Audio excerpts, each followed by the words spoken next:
Welcome to Two Chicks Talk Writing. I'm Isabella. And I'm McGee.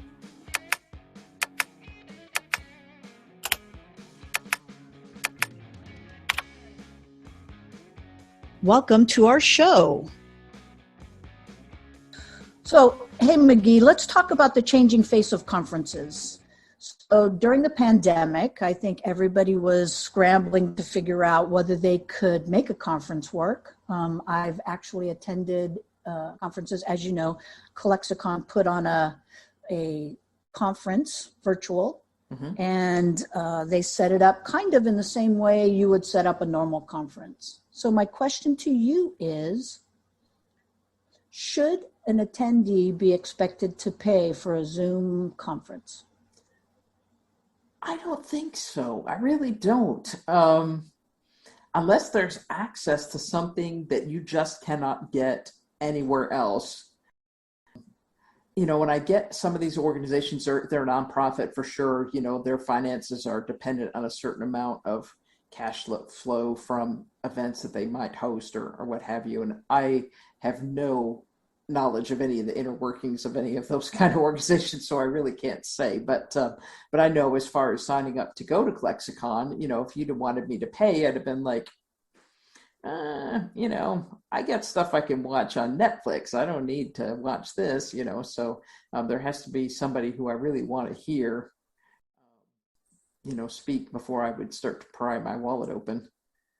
But I'm a cheapskate. You'd have to have a big star, or a big author, or somebody that's really going to be engaging. Yeah, I think so. I mean, I think about the reasons that I've gone to conventions in the past, and some have been purely stargazing, you know, going to the, you know, the Star Trek conventions, and I want a signed autograph from, you know, whoever. And so I think that there's that element. But as a person who, like I said, I don't know the inner workings. If I'm planning a conference and that's one of the elements I want to have, that's great. But what else is going to be going on, and how else do you do that? And I tend to go to ones now that are more educational. I'm trying to learn some things, maybe teach some things, you know, meet people, networking, all that kind of stuff, and just getting fired up about it, you know. Mm-hmm. It's really hard with writers, though, because there are a whole bunch of introverts. It's like being at a 7th grade dance, and all the kids are around the outside of the gym, and like right. 3 kids are in the middle, whoop, whoop, whoop. And, you know, it's you know, so it's probably a challenge. So do you think that the Zoom element, once everything starts coming off and we go to conferences, and we'll talk about why, you know, why we go to conferences, and what is it about a conference that makes us want to attend. Do you think that virtual element is ever going to go away now? I don't think it will, because you still have people that are on the East Coast or on the West Coast, people in international, you know, trying to attend events. There are international things that I see come up on Facebook groups. I'm like, oh, I would love to. Oh, crap. You know, it's in, you know, the UK, or it's in Australia, or, you know, whatever. So if there was a way for me as a international patron to be involved with some of it, or to see some of it, there's some things I would be interested to be involved with. So I think whatever your platform is, you know, that whole technology of connectedness, we know what that feels like now. We want to be connected. We want to ask live questions in the chat room. We want to get that feedback. And so I think that's going to continue to be a thing. Yeah. Have you been to any successful virtual conferences? Because there's been a ton of them throughout the last year. Have you ever been to any successful ones? Successful. What is successful? I guess to define success very tightly as, did it meet the needs I thought I was going to have of that particular conference? Yes, I've had some that, you know, where they had a speaker giving a lecture on a certain topic, and that's what I wanted to hear about. That was very satisfying for me. Types when they had panels that were different topics was kind of mixed. Sometimes it seemed like they forgot why they even had a topic, and they were so busy amusing each other that, you know, the rest of us were having a nap. So, you know, I would say that was a non-success event for them. I've you're actually been to face-to-face conferences where that's happened. So, yes, I was going to say I can name yeah, somewhere that's happened as well, and there's right, a whole room full of people going, and the people at the front of the room are hooting it up. So right. yeah, that can happen anywhere, I suppose, for sure. Yeah, I think that if I was to give any advice to somebody who's considering going to conferences, is to figure out what it is you want to get out of it. Why are Exactly. you going? What do you hope to get out of it? Is it, we've both been involved in work conferences where, you're really going there to network with people. You might learn something, or, maybe it's, there's a change in rules and you've got to learn about it. And this is kind of one of the biggest ways they can reach people. People really need to think about why they're going, because there's so much involved in going to a conference. If there's travel, there's food, there's lodging, there's the actual conference expense. And I think Hmm. people really need to think about, why am I going?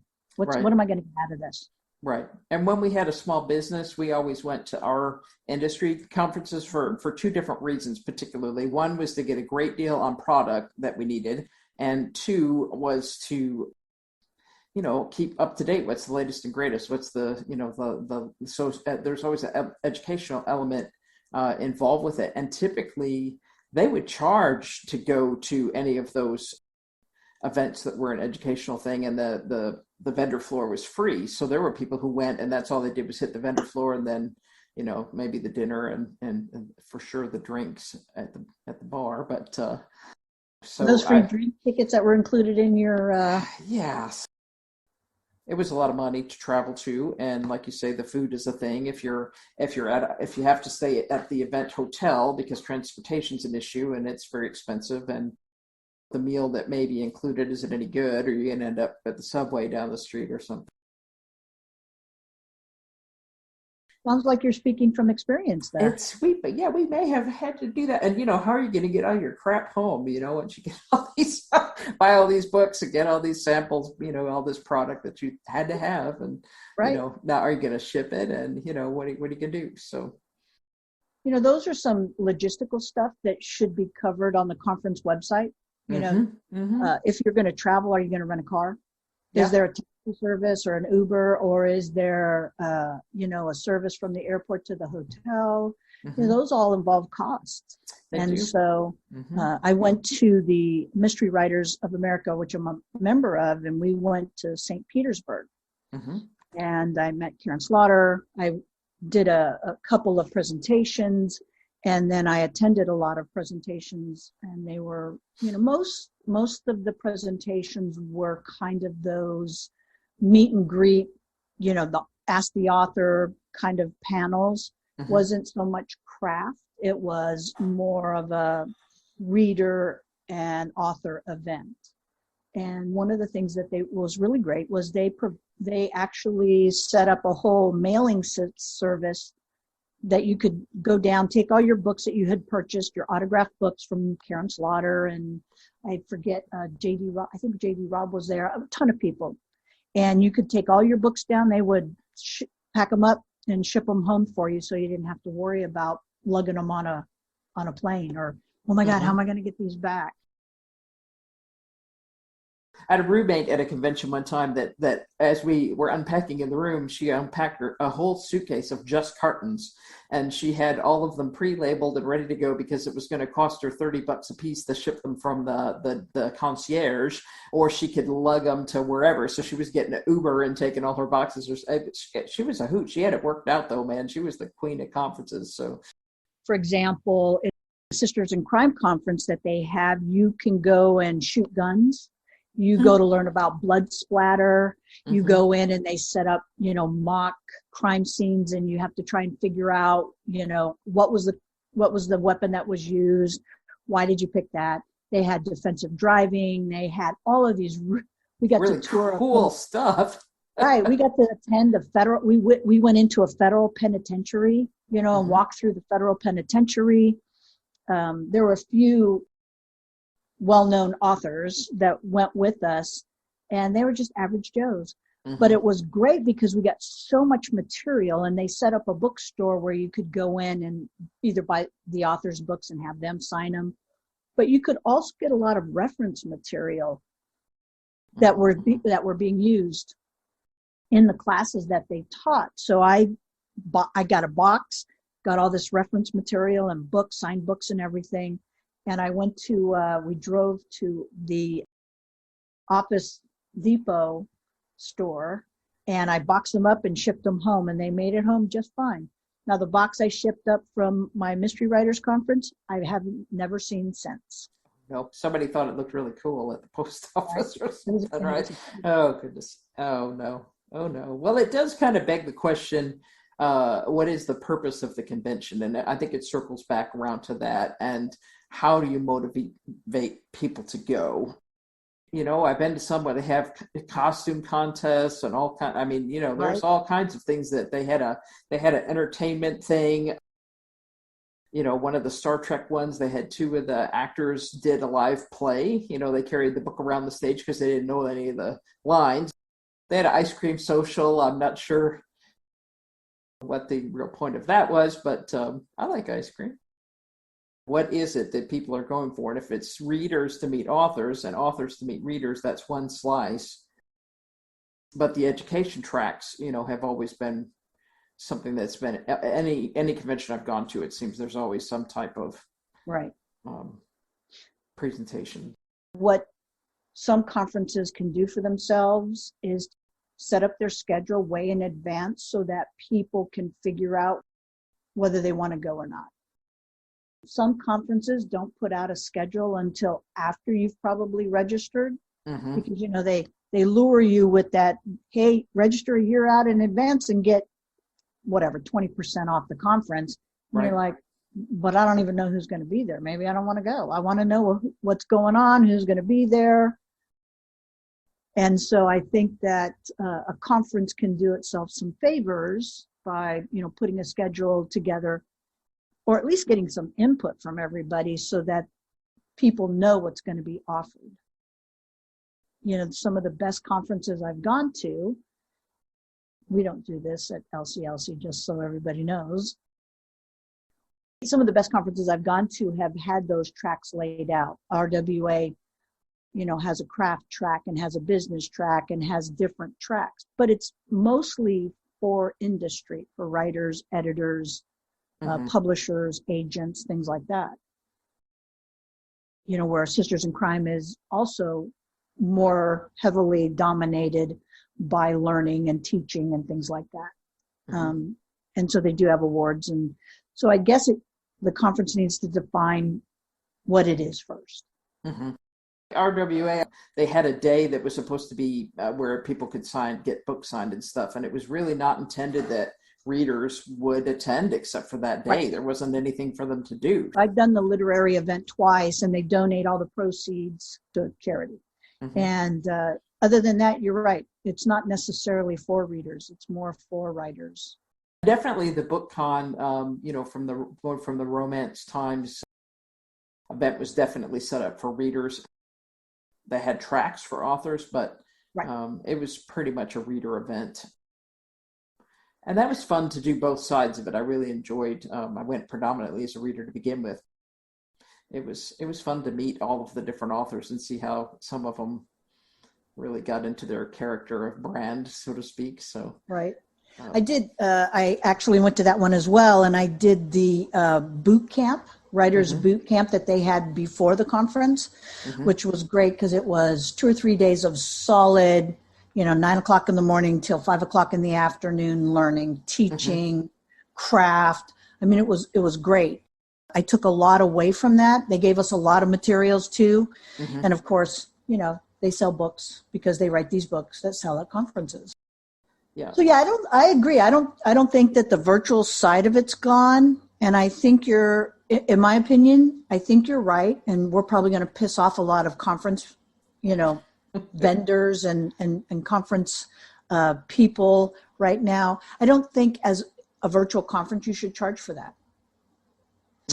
Because I'm not getting the same conference experience sitting here in front of my computer as I would if I had to haul my happy butt out of bed, get dressed, go down to the conference floor, mix and mingle, sit through, eat the stale peanuts and punch, and not that, there's anything wrong with that. Right. But I do think that there's something to be said about the face-to-face conference experience, especially for people who want to do the meet and greets and, sit around and sometimes you can shoot the shit with authors and sometimes you can't. Sometimes you can't. Yeah, for sure. Well, I've seen conferences where they ask you to donate, and I'm okay with that.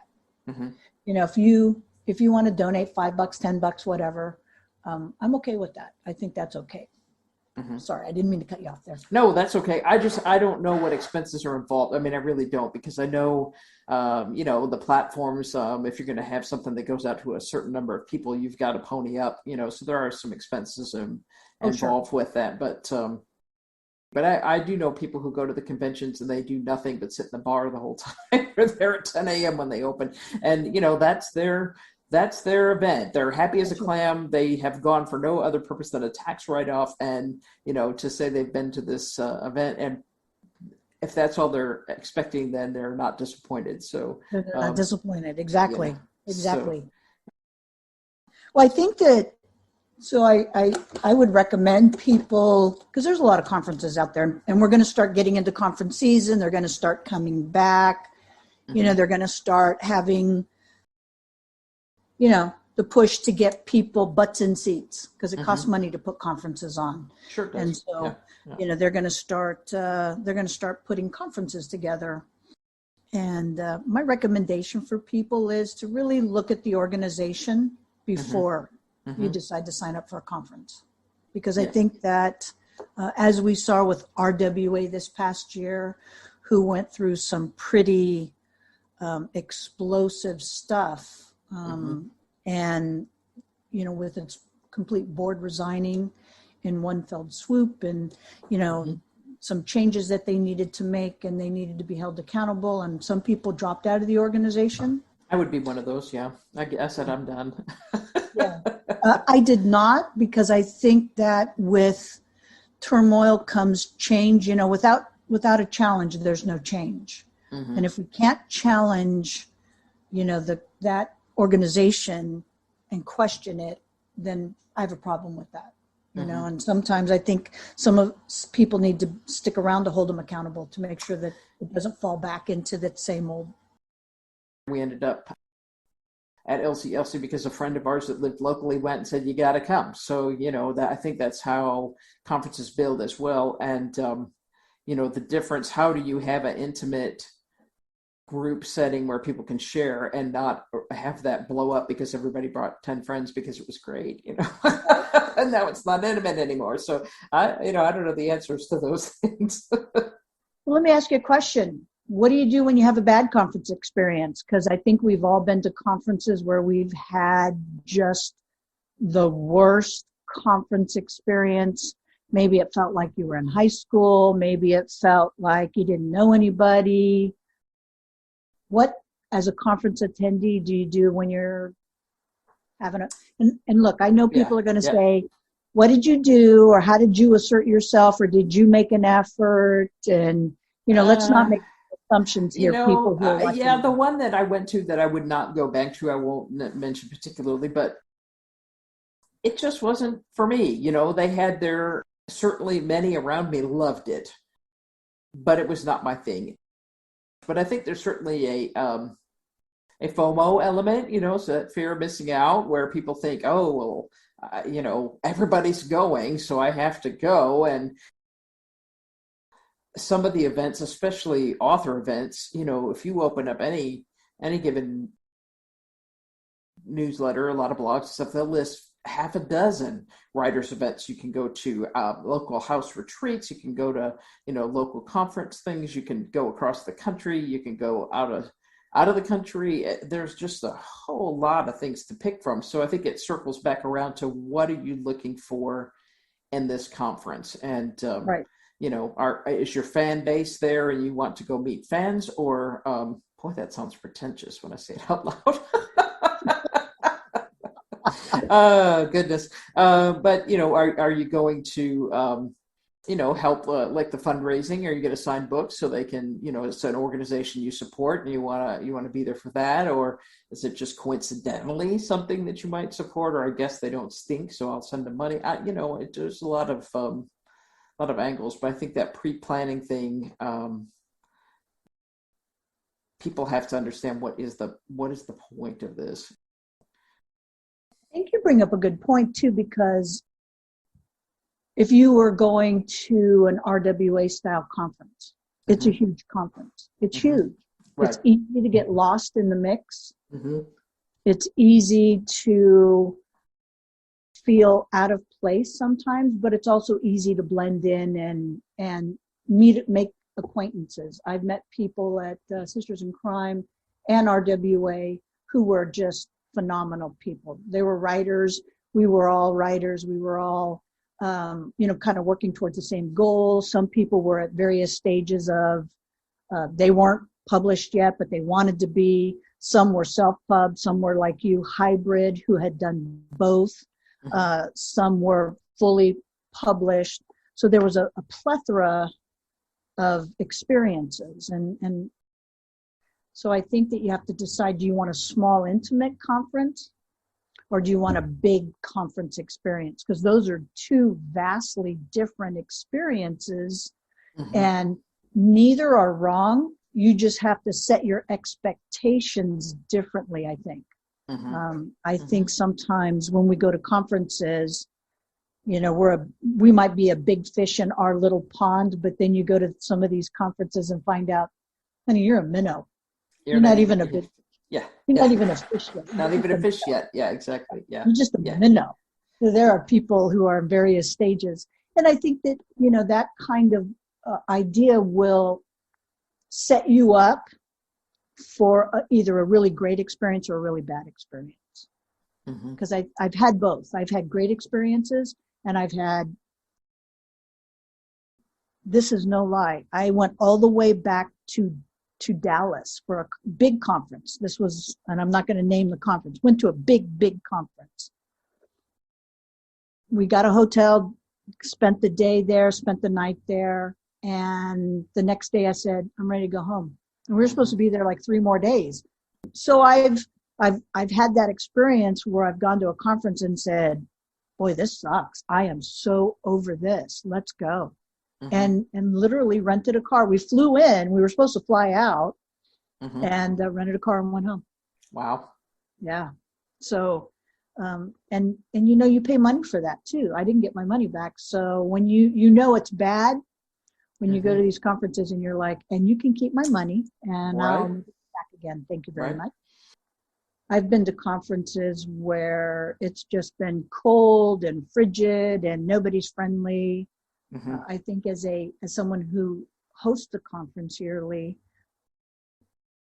that's kind of your job, is to make everybody feel included. And that's probably one of the reasons why larger conferences kind of feel a little more sterile, for lack of a better word, sterile. They have them in big venues. They have lots of tracks. It's hard to kind of network unless you kind of try to go to networking events. Some publishing houses put on networking events for their big authors. Nora Roberts was there one year. I went and, you had to buy a ticket to go and, meet and greet with Nora Roberts and have a drink. I don't know if anybody got to actually talk to her. I know that, I've gone to conferences where people just were grumbling, halfway through the conference of how much they hated it or how much it sucked. And I think if I were, putting on the conference, I would be talking to those people saying, what can we do to make this better? Instead of taking the attitude, look, we put all we can into this. Either you're going to have a good time or you're not, but it's totally up to you. Yeah, I think that falls to if it's a nonprofit organization or a professional con group, because there's certainly, the TED Talks, many of the Dragon Con type things and stuff like that. There's a machine that is well oiled that cranks those things. All right, so let me turn the corner on you a little bit. Let's say you've had a successful conference. How do they get too big for their britches. We do a conference. It's a small conference, and we want to keep it that way because we want it to be not just a conference, not just a learning experience, but a social experience as well. We want people to enjoy the conference. We want them to have great things to say about the conference. I would be crushed if anyone ever said, oh my God, we're going to have a conference because we felt left out of the other conference. And I think sometimes conferences probably should assess their size. Are they serving their members? Why is it that big? Is it all about money? Mm-hmm. Is it all about, I want to just grow this conference and be bigger and bigger and bigger and bigger? And I think that sometimes conferences lose sight of what they originally wanted it to be. You know, I think that there are conferences out there that have their mission firmly in front of them and they know what it is and they plan it with that mission in mind. I think some of the hardest things for a conference to do is define who they are. And because if they don't, other people will define who you are for you. Absolutely. And, you know, that's one of those things where if you leave it up to somebody else, it may not be what you want. If you leave it up to somebody else, their experiences, and they have a bad experience, that's what you're going to be known for. And there are those conferences out there that have that problem. And everybody's experience is different. But again, I think that people who put on conferences should think about what's the mission. What is it that you want to provide to the conference goer? And at the end of the conference, you should be asking people that, did we meet your expectations? If they say, man, you blew my expectations out of the water, then you can walk around with a puffed chest and say, yay. You know, you're probably not going to do it right after the conference because you're so tired. But I think that if you go to some people or you hear through the wind, it was okay. I don't know if I'd go back again. You know, you've got to have some reflection. And sometimes conferences die a natural death. You know, you look at Book Expo, and they're done. They've been a conference that's a huge conference. It's been around forever. And the pandemic, I think, was kind of its final nail in the coffin. They got too big for their britches. It wasn't a great experience for the publisher. Might not have been a great experience. And they need to assess why it got ruined, what happened there. And there's articles out there talking about it and assessing why, you know, did it serve its purpose? Has it met its needs? Did it die a nice death, or was it a victim of its own circumstances? So that's just my opinion. You can take what you paid for it, which is nothing. And, you know, but yeah. I think having been in both boats, attendee and conference planner, I think you need to know, you need to decide what your mission is. And are you living up to that? So what's the best conference you've gone to and why was it the best? And if you want to name it, you can. And if you don't. I've been to so many different kinds of one. The one that was the most fun was the one that I knew was just for entertainment value. And we went to Las Vegas and to their hotel that they had that had this whole Star Trek ride and, you know, all that stuff. And, you know, you went and bought all your pictures. They had booths set up. You could talk to kind of the B-level actors, and then they had the A-level actors all had a presentation each afternoon, and you had preset tickets for that, so you knew where you were going to be, and you know you didn't have to deal with the seating issues and stuff. But you know, they'd done it for a long time. They knew how to make it happen. It was not like the original, you know, ones that you see on TV. Sure. But and probably some of the worst ones I've been to. You know, were industry based. It was so big. You walked so far. You couldn't find the one person you wanted to talk to. There was a line of 30 people waiting to talk to the one artist you wanted to buy their stuff from. You know, it felt like all you did was walk from here to there and stand in line. And if you wanted to go to any of the learning events, it was, I want to say $60 a half, like for a 45-minute little thing. Wow. And some of the ones from what they wrote in the paper, you thought, oh, well, this will be pretty interesting. And you get in there and you're like, this person's an idiot. What am I? I'm a bigger idiot because I paid to see the idiot. So, so so that one left kind of an unsatisfied feeling. What is a conference that you would love to go to that you haven't been to, that it's your bucket list conference? I guess I tend towards the thinking of like, the Burning Man, the Woodstock, the whole big, and the entertainment thing. Coachella? You Yeah, want to go to yeah, Coachella? whatever that is. I don't know what these things are. Coachella? So, yeah, so but the other side of the coin is they're so peoply, and I just I've discovered over COVID that I could be a hermit and not give one whit to not leaving the house for 3 weeks, so it would not. And I'm an extrovert. I like to meet new people. I mean, that is my thing, but we're close enough on Zoom. I don't know. I think you bring up a good point. Cons, and we're using cons for conferences. Cons, some people really get charged and energized at a conference. Mm-hmm. And I've seen other people who I know are, I won't say high energy, but, are ready to go. And then they get to a con and it just, mm-hmm. They just, they hit rock bottom. They're like, this is too many people. I need to go to my room. Mm-hmm. I'm going to my quiet place, away from everybody. Right. Has that been your experience? I think the longest one we went to was the one in Reno, and we did the conference stuff too. And I was pretty tired by day 4. I was dragging myself down, and there were still things that I wanted to go see, all the Renaissance authors and all their costumes and sign and all the little things and stuff. So I didn't know one of them, but it was great. They look fabulous. And my cohorts that we had met at the conference were all going, just go. I'm gonna be, and I'll meet you later for the dance. I was by myself at that dance. That right. Came down later, and they were just completely burned out. I mean, I liked meeting the authors. I liked getting the books and stuff. A lot of them gave books away and stuff, and that was pretty nifty that their publishers did that. And the one lady, my goodness, she was there. Everyone I went to, and she always had a line around the building, just about, it seemed, and she smiled and signed for every person, got a moment of her undivided. When she said thank you for being here, you really felt like she meant that she appreciated you being there. Right. So that wasn't the same with all of them.